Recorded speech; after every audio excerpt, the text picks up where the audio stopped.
भक्ति, पुण्य कर्म, सत कर्म, कथाएं करवा रहे हो, अहंकार नहीं। लंगर लगा रहे हो, भंडारे लगा रहे हो, कांवड़ यात्रा चली हुई है, आप भंडारे लगा रहे हो, अद्भुत, बहुत सुंदर है।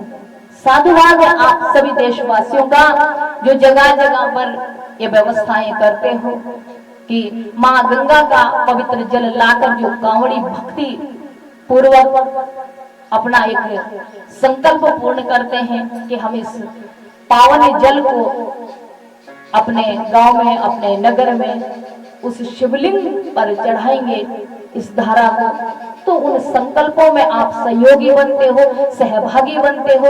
और जगह जगह पर जो लोग भक्ति भाव से अपना घर बार का कार्य त्याग करके, मोह ममता त्याग करके, सबको एक तरफ रख के आप जगह जगह पर भंडारण का ऐसी व्यवस्थाएं की है जहां उन भक्तों को, उन कांवड़ियों को भोजन प्रसाद प्राप्त होता है, उनको जख्म हो जाते हैं पैरों में, उनकी भक्ति भी धन्य है और आप सहयोगी बनते हो।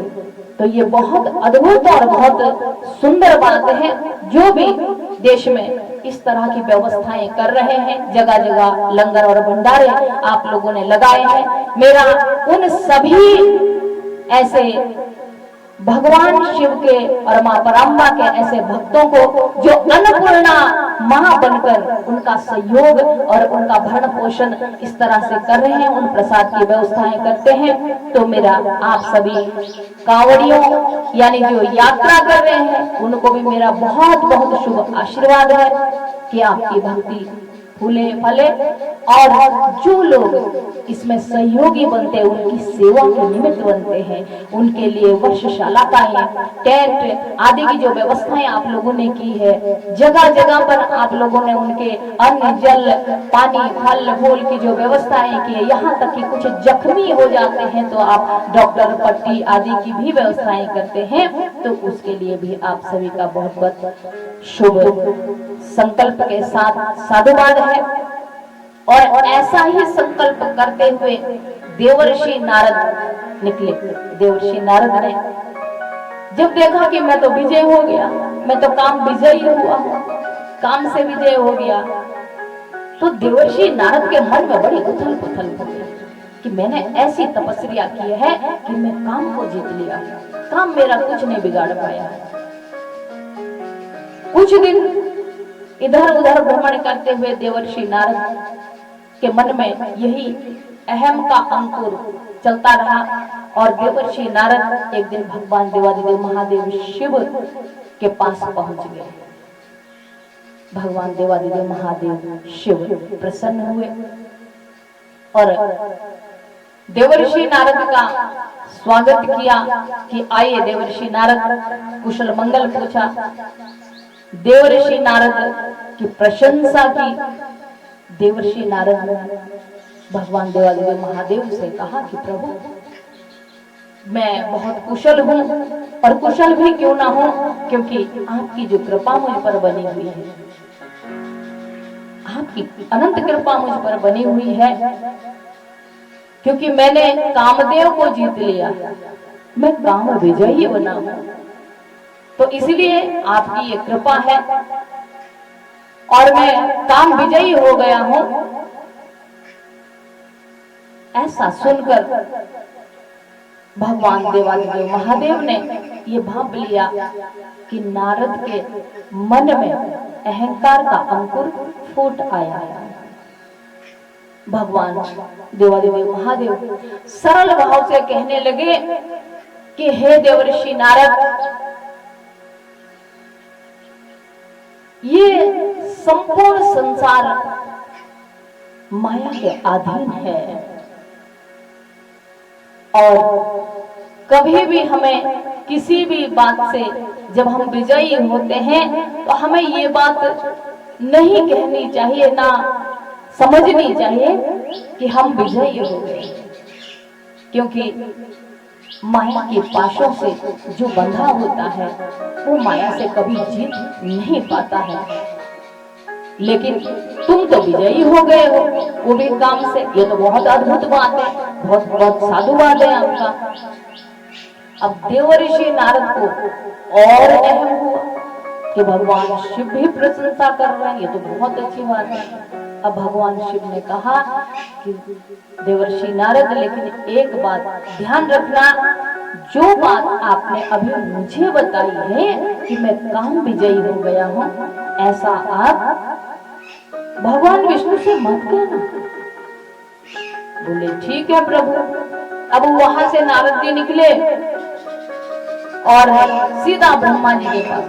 भगवान शिव ने मना किया कि ये बात भगवान विष्णु को बताना नहीं, किसी को भी मत बताना, लेकिन भगवान विष्णु को तो कभी भी मत बताना कि मैं काम विजयी हुआ हूं।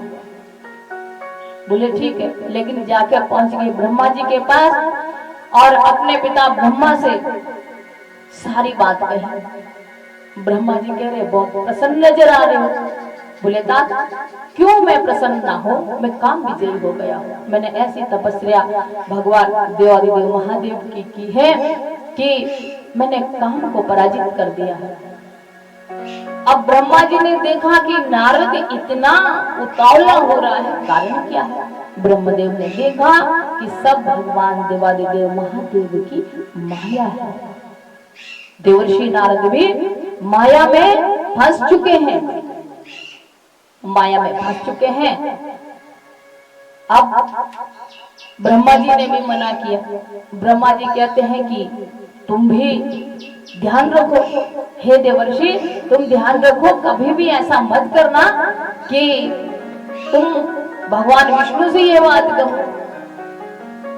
अब नारद जी वहां से चले और भगवान विष्णु को जाके यही बात कहने लगे।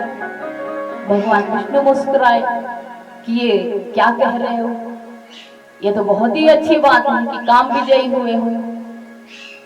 तो माया के अधीन जब कोई भी हो जाता है सृष्टि में, कोई भी उनसे नहीं बचता है, तो ऐसी बुद्धि भ्रमित हो जाती है। देवर्षि नारद भी माया में फंसे और माया में बुद्धि कुंठित हुई, और हुई क्यों, अहंकार के कारण, अहम आ गया। और देवर्षि नारद भगवान विष्णु से कहने लगे कि हे प्रभु मैं तो काम विजयी हूं, अब तो मैं कुछ भी कर सकता हूं। बोले हाँ ये अद्भुत है नारद, तुम बहुत योग्य हो भी क्यों ना, तुम देवर्षि हो। भगवान विष्णु ने नैष्ठिक ब्रह्मचारी आदि की सारी दुहाई देवर्षि नारद को दी कि आप नैष्ठिक ब्रह्मचारी हैं, बार बार बात कही। अब नारद जी बड़े प्रसन्न हुए और वहां से चल दिए। लेकिन भगवान विष्णु को चिंता सताने लगी, क्योंकि देवर्षि नारद के गुरु कौन है, भगवान विष्णु। चिंता सताने लगी कि प्रभु अब मैं क्या करूं, किससे कह रहे। भगवान शिव का ध्यान किया कि मैं अब क्या करूं। नारद जो एक देवर्षि है और नैष्ठिक ब्रह्मचारी है, उनको ऐसा अहंकार होना ये ठीक नहीं है। इसका निवारण, इस रोग का औषधि जल्दी ही होनी चाहिए। और देवर्षि नारद जब वहां से हटे तो भगवान विष्णु ने आगे अपनी कुछ रचना रच दी। एक बहुत बड़ा नगर है और वहां के एक राजा है जो कि अद्भुत किले के भीतर रहते हैं। वहां के नगरवासी बहुत सुविधा पूर्वक रहते हैं। शील निधि नाम इन राजा का है। उनकी एक कन्या है जिसका नाम श्रीमती है। देवर्षि नारद जब वहां से निकले तो देखा नगर में बड़ी हलचल और बड़ा सौंदर्य है। देवर्षि नारद ने सोचा कि मैं इधर से कई बार निकला हूं, लेकिन मुझे ऐसा नगर इधर नजर नहीं आया। ये कितना अद्भुत और सुंदर नगर है, और यहाँ कोई उत्सव हो रहा है। क्या हो रहा है, कोई उत्सव हो रहा है। इस उत्सव को देखने के लिए देवर्षि नारद शील निधि राजा के दरबार में जा पहुंचे और राजा शील निधि बड़े प्रसन्न हुए देवर्षि को देखकर और उनको स्वर्ण और मोती माणिक्य से जड़ित ऐसे सिंहासन पर बिठाया, उनके चरण आदि प्रक्षालित किए, उनको माला पहनाई, अर्घ्य आदि प्रदान किया और बाद में देवर्षि नारद के सम्मुख अपनी कन्या को लेके आए और उसको प्रणाम कराया। जब इस कन्या ने प्रणाम किया तो देवर्षि नारद अत्यधिक मोहित हो गए और तुरंत कहने लगे कि हे राजन, ये कौन है? इस कन्या ने मुझे प्रणाम किया है, ये कौन है? अब महाराजा शीलनिधि ने कहा कि हे देवर्षि, ये मेरी पुत्री है और आज ही इसका स्वयंवर होने वाला है, आप इसको आशीर्वाद दें और इसका कुछ भविष्य भी बताएं। देवर्षि नारद ने जब भविष्य देखना प्रारंभ किया तो कहने लगे कि हे राजन, आपकी कन्या बड़ी सौभाग्यशालिनी है और इसका जीवन त्रिलोकी में यश से भरा हुआ है। इस कन्या का जो विवाह है वो किसी ऐसे योद्धा से, ऐसे राजा से होगा जो तीनों लोगों को जीत सकता है, जिसको कोई भी हरा नहीं सकता है। त्रिलोकी का वो राजा होगा और सर्व संसार में सबसे सुंदर होगा। ऐसा सुनकर महाराजा बहुत प्रसन्न हुए, लेकिन अभी देवर्षि नारद के हृदय में इतना काम वासना प्रकट हो गई कि देवर्षि नारद का मन ही चेंज हो गया। देवर्षि नारद वहां से चले और देवर्षि